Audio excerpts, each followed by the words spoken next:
어, 오늘은 75장 마지막 부분 베드로의 저주와 정죄당하신 예수님에 관하여 함께 살펴보도록 하겠습니다. 베드로는 주님의 신문에 대하여 관심을 나타내지 않으려고 했으나 그분에게 퍼부는 잔인한 욕설을 듣고 그분이 당하는 학대와 고통을 보고 그의 마음은 몹시 슬프고 괴로웠다. 그러나 이보다도 더 그가 놀라고 분개한 것은 윤 장로님 음소거해 예, 주시기 바랍니다. 네, 감사합니다. 그러나 이보다도 더 그가 놀라고 분개한 것은 예수께서 그 같은 취급을 당하고 계시므로 그분 자신과 그를 따르는 사람들에게 치욕을 안겨주고 계신 것이었다. 와, 여기 예수님께서 잔인한 학대와 고통당하는 것도 괴로웠지만 예수님께 더 분개한 것은 예수님께서 그 같은 취급을 당하고 계시므로 그분 자신과 또 그를 따르는 사람들에게 치욕을 안겨주고 계셨다라고 생각했네요. 왜 능력이 있으신데 저렇게 가만히 계신가? 이것은 자신과 우리들에게 치욕을 안겨주는 것이다. 이런 생각을 했던 걸 볼 수 있어요. 예수님께서는 분명히 어떻게 했어요? 내가 예루살렘에 올라가면은 대제사장들에게 팔려서 이렇게 죽을 것이다 라고 얘기를 했는데 그거는 전혀 생각을 못하고 있는 것이었습니다. 참 안타까운 상황입니다. 그는 자기의 솔직한 감정을 숨기기 위하여 예수님을 핍박하는 자들의 얼토당토하는 조롱에 가담하려고 했었다. 그러나 그의 모습은 자연스럽지 않았다. 그는 거짓을 행하고 있었으며 태연하게 이야기하려고 했으나 그의 주님께 퍼붓는 욕설을 듣자 분개하는 감정을 억제할 수 없었다. 두 번째로 그에게 주의가 집중되고 다시 그는 예수님을 따르는 자라는 비난을 받았다. 이번에는 맹세하여 말하기를 내가 그 사람을 알지 못하노라고 하였다. 아직도 그에게는 또 다른 기회가 있었다. 1시간이 지나서 대제사장의 종들 중 하나 곧 베드로가 귀를 잘랐던 자의 그 말고죠. 말고에 가까운 친척이 되는 사람이 베드로에게 말하기를 네가 그 사람과 함께 동산에 있었던 걸 내가 보지 하였느냐? 너는 갈릴리 사람이니 참으로 그 당이라. 네가 말하는 소리가 너를 표명한다 하고 이렇게 말했습니다. 이 말을 듣자 베드로는 버럭 성을 내었다. 예수님의 제자들은 그들이 말하는 것이 순결한 것으로 유명했다. 베드로는 이제 그에게 질문하는 자들을 완전히 속이고 그의 위장된 신분이 옳다는 것을 증명하기 위하여 저주하고 욕함으로 그의 주님을 부인하였다. 우리가 어떤 것을 감추기 위해서는 어떻게 해요? 더 그게 아니라는 것을 드러내기 위해서 과장된 그런 표현을 하는 걸 볼 수 있죠. 그래서 베드로도 이렇게 그것을 자기가 위장된 신분을 갖다가 증거하기 위하여 더 저주하고 욕함으로 그의 주님을 부인한 것을 볼 수 있습니다. 그때 또다시 닭이 울었다. 이때에 베드로는 닭이 2번 울기 전에 네가 3번 나를 부인하리라는 예수님의 말씀을 기억하였다. 비열한 저주의 말이 베드로의 입술에서 바래지며 드높은 닭의 울음소리가 아직도 그의 귀에 울리고 있을 그때에 구주께서는 얼굴을 찌푸린 재판장들로부터 얼굴을 돌려 그분의 가련한 제자를 유심히 바라보셨다. 그와 동시에 베드로의 시선도 주님께 이끌렸다. 그 부드러운 얼굴에서 그는 깊은 동정과 슬픔을 볼 수 있었을 뿐 분노의 그림자는 추호도 볼 수 없었다. 베드로는 방금 예수님을 모른다고 선언하였으나 이제 그는 매우 슬퍼하며 주께서 그를 얼마나 잘 아시며 자신도 알지 못했던 거짓된 마음을 얼마나 정밀하게 아셨는지를 깨달았다. 추억들은 조수와 같이 그에게 밀려들었다. 구주의 부드러운 자비, 그분의 친절과 오래 참음, 과오를 범한 그의 제자들을 대하시는 그분의 부드러우심과 인내, 이 모든 것이 기억에 떠올랐다. 창백하고 고통에 차 있는 얼굴과 떨리는 입술과 동정과 용서의 정이 서린 그분의 모습은 화살처럼 그의 마음을 찔렀다. 양심을 일깨워줬다. 기억은 되살아났다. 베드로는 주님과 함께 옥에나 죽는 곳에라도 가겠다고 했던 불과 몇 시간 전에 그의 약속을 회상했다. 구주께서 다락방에서 그날 밤에 그가 3번씩이나 주님을 부인하리라고 말씀하셨을 때 자신이 슬퍼하던 일을 기억하였다.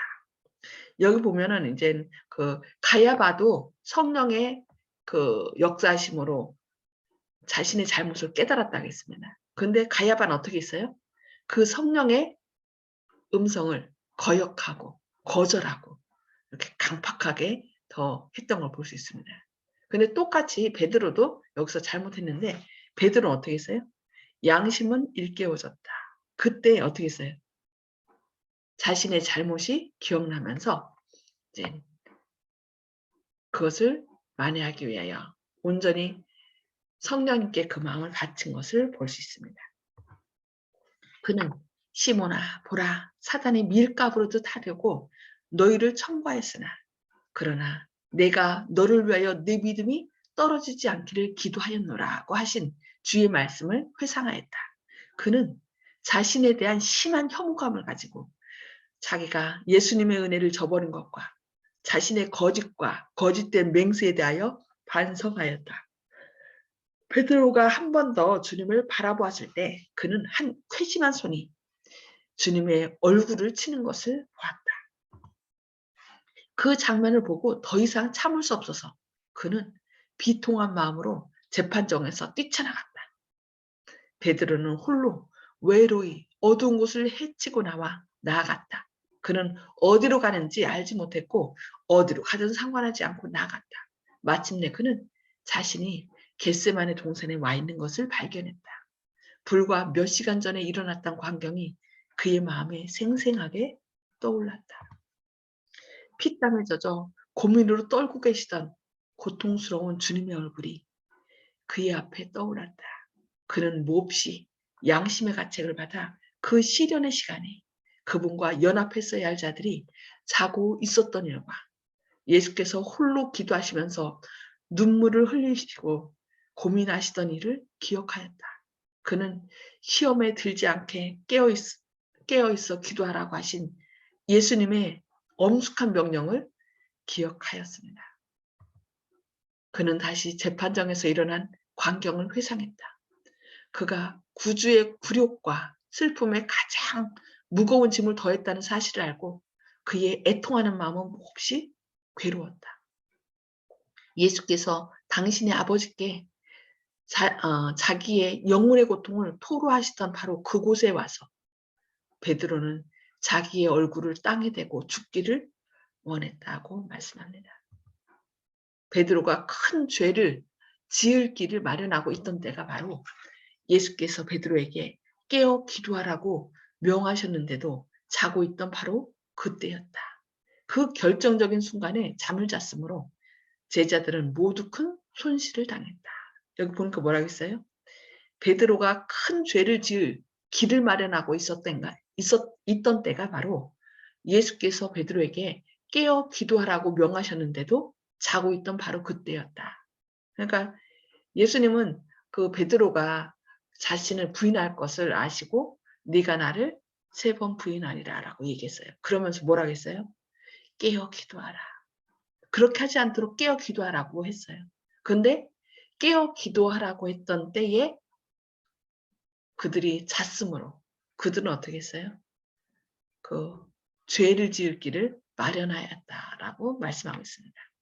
우리도 깨어 기도하면 예수님께서 우리 마음 가운데 임재하셔서 우리를 붙들어 주시는데 우리가 깨어 있지 않고 기도하지 않고 내 스스로 할 수 있다라고 교만한 마음을 가질 때 우리는 그때 실패한다라고 얘기하고 있습니다. 그리스도께서는 그들이 통과해야 할 불같은 시련을 하셨다.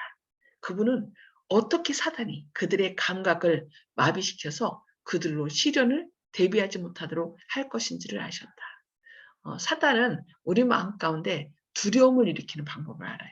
우리가 무엇을 두려워하는지 알기 때문에 그 두려운 감정을 불러일으킨대요. 너 이렇게 하면은 너 죽을 거야. 너 이렇게 하면 너 실패할 수밖에 없어. 하나님께서 네가 죄 졌으니까 너 떠나가실 거야. 뭐 이런 식으로 하면서 우리를 점점 더 두려움을 빠지게 하는 것입니다. 그때 왜 어떻게 해야 돼요? 예수님께서 말씀하신 것처럼 깨어 기도하면 그 성령님께서 우리 마음 가운데 너 혼자가 아니야. 내가 함께 할 거야. 힘내. 그러면서 사단의 그 모든 두려워하는 마음과 이런 그런 안 좋은 감각들, 감성들을 어떻게 해요? 물리쳐 주신다는 것입니다. 그러므로 예수께서는 그들에게 경고를 주셨던 것이다. 동산에서 깨어 기도하면서 시간을 보냈더라면 베드로는 자기 자신의 연약한 힘만을 의지하도록 버려지지 않았을 것이다. 여기 뭐라고요? 깨어 기도하면서 시간을 보냈다면 베드로는 자기 자신의 연약한 힘만을 의지하도록 버려지지 않았을 것이다 라고 얘기했어요. 그는 주님을 부인하지 않았을 것이다. 제자들이 고민 가운데 계시는 베드로와 같이 그리스도와 같이 깨어 있었다면 그들은 십자가 위에서 고통당하시는 그분을 바라볼 수 있도록 준비되었을 것이다. 그러니까 예수님께서 이렇게 우리에게 네가 나를 3번 부인하리라 라고 말씀하셨잖아요. 그렇다고 해서 그 일이 그대로 이루어지는 건 아니에요. 왜냐하면 예수님께서는 그렇게 될 것을 아시고 어떻게 하신 거예요? 깨어 있도록 하신 거죠. 그래서 우리가 하나님의 말씀을 들었을 때 그 말씀을 기억하고 네, 저는 죽을 수밖에 없습니다. 전 연약합니다. 저를 도와주세요 하고서 깨어 기도한다면 그 모든 어려움을 그런 시련을 이길 수 있도록 하나님께서 우리 안에 함께 하시고 피할 길을 주신다는 것입니다. 여기 보면 제자들이 고민 가운데 계시는 그리스도와 같이 깨어 있었다면 그들은 십자가 위에서 고통당하시는 그분을 바라볼 수 있도록 준비되었을 것이다 라고 말씀하고 있습니다. 그들은 그분의 압도적인 고민의 성격을 어느 정도 이해하였을 것이다. 그들은 당신의 고통과 죽음과 부활에 대하여 예언하신 그분의 말씀을 회상할 수 있었을 것이다. 예, 이것을 잊었기 때문에 그들은 어떻게 했어요? 예수님께서 붙잡히자마자 다 도망친 것입니다. 그런데 이제 지난번에 보았듯이 요한은 어떻게 했어요? 그냥 멀찍이 따른 것이 아니라 그냥 가장 가까이 갈 수 있도록 그래서 오히려 이런 유혹거리들을 물리칠 수 있었던 거예요. 자신을 예수님의 제자로 표현하는 것을 주저하지 않았던 거죠. 그러나 베드로는 어떻게 했어요? 그냥 멀찍이 따라가면서 어떻게 하면 예수님의 제자라는 것을 들키지 않으려고 가장한 거죠. 위장한 거예요. 그러다 보니까 더 그런 시험에 노출된 것을 볼 수 있습니다. 가장 어둡고 극심한 시련의 때에 희망의 빛들이 어둠을 비춰서 그들의 믿음을 유지할 수 있게 했을 것이다 라고 이렇게 말씀하고 있습니다. 날이 새자마자 사내들이는 다시 회의를 소집했다. 예수님을 공회 앞에 끌어왔다. 예수께서는 자기가 하나님의 아들이라고 선언하셨고 그들은 그분의 말씀을 가지고 그분을 대적할 혐의로 삼았다. 그러나 그들이 이것으로는 예수님을 정죄할 수 없었다. 이는 그들 중 많은 사람이 야간 회의에 참석하지 못했고 그분의 이러한 말씀을 듣지도 못했기 때문이었다. 그리고 그들은 로마의 법정이 그분의 말씀에서 사형에 처할 만한 죄목을 찾지 못할 것을 알았다. 그러나 예수님의 입술에서 그 말씀이 되풀이되어 나오는 것을 그들 모두가 다시 들을 수 있다면 그들의 목적은 이루어질 것이다. 이루어질 수 있었다. 그분이 메시아라는 주장을 선동적인 정치적 주장과 연계시킬 수 있었다. 그래서 메시아라고 얘기함으로 메시아로서 폭동을 일으켰다. 그래서 이거는 반역죄다 이렇게 이끌어내려고 한 것입니다. 그들은 네가 그리스도여든 우리에게 말하라고 말하였다. 그러나 그리스도께서는 잠잠하였다. 그들은 계속하여 그분에게 질문을 퍼부었다.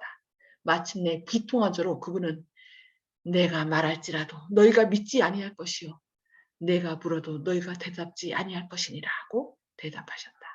그러나 그들이 핑계할 수 없도록 하시기 위해 그분은 이제 후로는 인자가 하나님의 권능의 우편에 앉아 있으리라고 엄숙한 경고를 덧붙여 말씀하셨다. 그러면 네가 하나님의 아들이냐? 그들은 한 소리로 물었다. 예수님께서는 너희 말과 같이 내가 크니라고 말씀하셨다. 저희는 어찌 더 증거를 요구하리요? 우리가 친히 그 입에서 드러노라고 부르짖었다.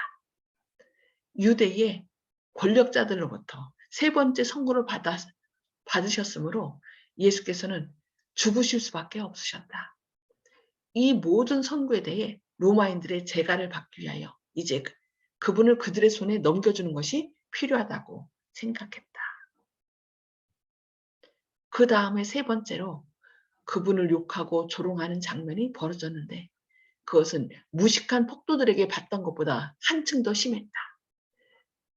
제사장들과 관원들이 참석한 바로 그곳에서 또 그들의 허락을 얻어 이 일이 벌어졌다. 너무 안타까운 일이죠.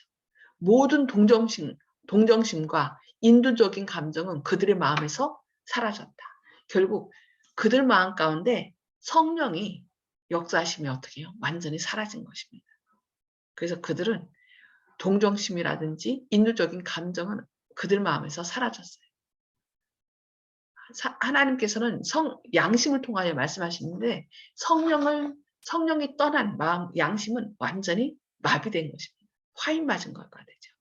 만일 저들의 논법이 약해서 그들의 음성을 침묵시키지 못했다면 그들은 아마 다른 무기들, 곧 각 시대를 통하여 이단자들을 침묵시키는 데 사용되었던 고통과 폭력과 죽임과 같은 무기들을 사용했을 것이다.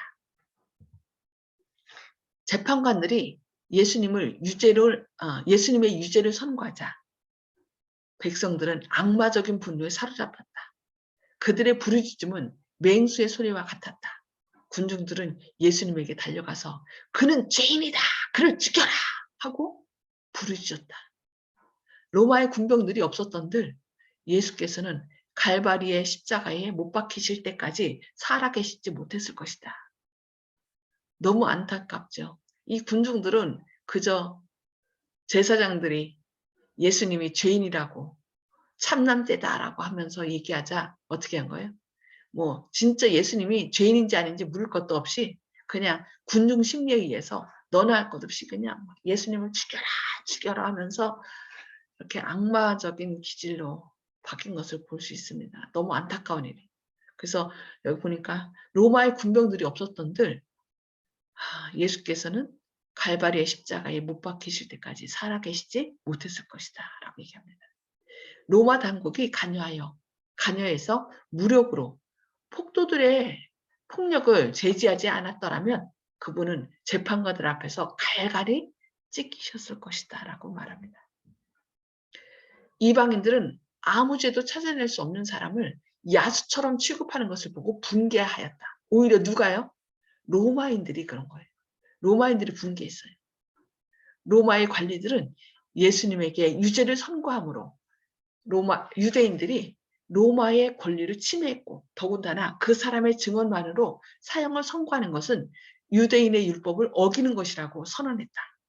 그들의 개입으로 사건 진행에 순간적인 소강 상태를 가져왔지만 유대인들의 지도자들은 동정과 수치심에는 모두가 무감각해 있었다.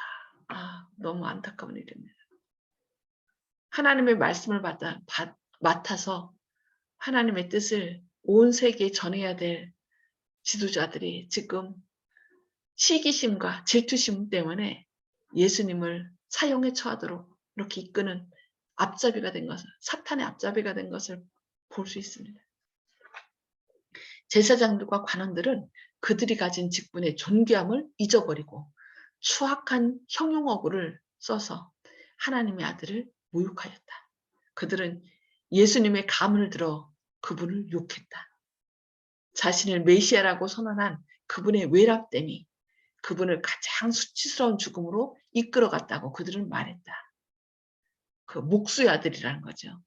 그리고 아마 그 결혼 전에 태어났으니까 아니 결혼 이렇게 해서 아마 그 모든 것을 갖다가 수치스럽게 여겼을 것입니다. 그걸 얘기한 거예요. 자신을 메시아라고 선언한 그분의 외람됨이 그분을 가장 수치스러운 죽음으로 이끌어갔다고 그들은 말했다. 그분을 박해하는 자들은 헌옷을 머리에 씌우고 그분의 얼굴을 치면서 말하기를 그리스도야 우리에게 선지자 노릇을 하라. 너를 친 자가 누구냐? 하고 이렇게 비우는 걸 볼 수 있습니다. 그 헌옷을 그분에게서 벗길 때에 한 초라하고 비루한 자가 그분의 얼굴에 침을 뱉었다. 하나님의 천사들은 저희의 사랑하는 사령관에 대한 온갖 모독적인 표정과 말과 행실을 빠짐없이 기록하였다. 그리스도의 평온하고 창백한 얼굴에 침을 뱉고 멸시한 비열한 자들은 장차 태양보다 더 밝게 빛나는 영광의 얼굴을 보게 될 것이다 라고 말씀하고 있습니다. 예. 오늘은 여기까지 말씀을 살펴보겠습니다. 이제 나눔의 시간을 갖도록 하겠습니다. 음수거를 해제해 주시고요. 오늘 말씀을 통해서 깨달은 말씀을 나눠주시기 바랍니다. 오늘 어느 분부터 말씀하시겠습니까? 홍 집사님? 네, 우리가 어떠한 처지에 당했더라도 네가 그리스도냐고 질문할 때에 당당하게 대답할 수 있도록 그런 믿음을 가져야겠다는 것을 깨달았습니다. 아멘. 그런데 참 그게 우리 스스로 안 된다는 거죠. 네. 그래서 예수님께서 어떻게 했어요? 깨어 기도하라. 깨어 기도하라. 참 우리는 너무 연약해요. 보이는 것에 그냥 두려워 떠는 사람이죠. 그래서 예수님께서 그 모든 치욕을 견디고 온전히 하나님을 의지하여서 승리했던 것처럼 우리도 깨어 기도해야 할 필요가 있는 것 같습니다. 네, 조영식 집사님. 예, 제가 예전부터 사도신경에 대해서 불편한 마음을 갖고 있었는데요. 네. 오늘 이번에도 로마 군병들이 오히려 예수님을 보호할 수 있는 그런 역할을 했다는 내용이 있어서 사도신경에 빌라도에게 고난을 당했다는 그런 내용이 있는데 참으로 그 불편했게 생각했었거든요. 문제 빌라도가 아니라 자기 동족이고 같은 하나님을 믿는 사람들에 의해서 죽음을 당하셨는데 빌라도가 오히려 예수님을 살려주려고 했는데 억울한 그런 입장이라고 생각했기 때문에 사도신경은 진리를 정하는 것이 아니라고 생각했기 때문에 오늘 이 내용을 보면서 내부의 적 때문에 항상 기독교가 분열되고 또 핍박을 초래하면서 스스로 망해가는 단절되는 그래서 마지막 때에도 누가 진짜 하나님의 남은 자손인지 그는 내 쟁취에 기독교인들이 악의 역할을 담당할 것이라는 생각 때문에 너무 씁쓸합니다. 아멘. 네. 우리가 성령님께서 떠나가면 오히려 가장 가까이에서 일했던 사람이 가장 악한 대적자가 돼요. 참 그게 두렵습니다. 그러니까 더 안다고 했기 때문에 알기 때문에 더 대적을 하는 거죠. 그런 상황에 처하지 않도록 우리가 깨어 기도해야 될 것 같습니다. 네, 감사합니다. 자, 윤 장로님 말씀해 주세요. 예, 사탄은 우리를 죄악으로 넘어뜨리기 위해서 또 우는 사자같이 이렇게 들어다닌다 그랬잖아요. 그런데 죄악의 길이 이렇게 죄악의 문이 열리려고 어디서든지 열리고 이제 그런 우리를 시험에 빠뜨리려고 준비하고 있는데 예수님께서는 우리가 그 길에 그런 상황에 처하지 않도록 늘 기도하라고 이렇게 말씀하신 것으로 이제 판단이 되고요. 혹시 우리가 그것을 잘못해서 죄악의 길 가운데 들어섰다 할지라도 예전에 우리를 도왔던 그런 일들을 기억하고 우리가 회개한다 그러면 우리가 뭐 베드로처럼 예수님을 부인했다 할지라도 그런 다시 한 번의 기회가 또 우리가 또 회복할 수 있는 기회가 생긴다는 것을 알고 사단의 관계가 얼마나 무서운지 우리가 깨닫고 또 늘 준비하는 그런 마음가짐으로 살았으면 좋겠습니다. 아멘. 아멘. 네. 그러니까 예수님께서 우리의 주인이 되도록 우리가 예수님을 마음 가운데 모시면 그 모든 일이 가능할 것 같습니다. 그런데 우리가 아멘. 자꾸 나 스스로 할 수 있다고 어느 순간에 그냥 하나님께 묻지 않고 그냥 내 스스로 막 할 때 나아갈 때가 있거든요. 그렇게 되다 보면은 그런 어려운 상황에 처하는 것 같습니다. 예. 여기 아까 읽었던 말씀 가운데 베드로가 큰 죄를 지을 길을 마련하고 있던 때가 바로 예수께서 베드로에게 깨어 기도하라고 명하셨는데도 자고 있던 바로 그때였다. 예. 이 말씀을 우리가 참 그 결정적인 순간에 잠을 잤으므로 제자들은 모두 큰 손실을 당했다는 말씀 기억하면서 우리도 언제든지 이렇게 베드로와 같은 실수를 할 수 있다는 걸 기억해야 될 것 같아요. 그래서 내 안에 예수님께서 계시지 않으면 나도 이런 죄를 지을 수 있다는 걸 기억해서 날마다 깨어 기도하는 우리의 삶이 되어야 되겠습니다. 기도하시겠습니다. 하늘에 계셔서 저희를 사랑하신 아버지, 오늘도 이렇게 새벽에 깨워주시고 주님의 말씀으로 저희를 권면해 주시니 감사합니다. 주님, 아멘. 오늘 말씀을 읽으면서 인간의 연약함을 깨닫게 됩니다. 주님, 다른 사람은 다 버릴지라도 저는 주님을 결코 버리지 않겠다고 호언장담했던 베드로가 깨어 기도하지 않음으로 인하여 오히려 예수님의 마음을 가장 아프게 했던 자가 되었던 것을 오늘 살펴보면서 너무 마음이 아픕니다. 주님, 저희도 언제든지 깨어 기도하지 않으면 그런 상황 가운데 처할 수 있음을 기억하게 하시고 오늘 또 주님 앞에 무릎 꿇어 주님의 능력을 구하고 주님을 우리의 주인으로 모시는 저희들 되게 하여 주시옵소서. 그래야 주님을 모심으로 주님의 능력으로 승리하게 하시고 또 주님의 능력으로 빛과 소금의 역할을 잘 감당할 수 있도록 성령 충만하심을 부어주셨길 바라오며 예수님의 이름으로 간절히 기도드립니다. 아멘. 아멘. 감사합니다. 오늘도 주님의 능력으로 승리하시기 바랍니다. 수고하셨습니다.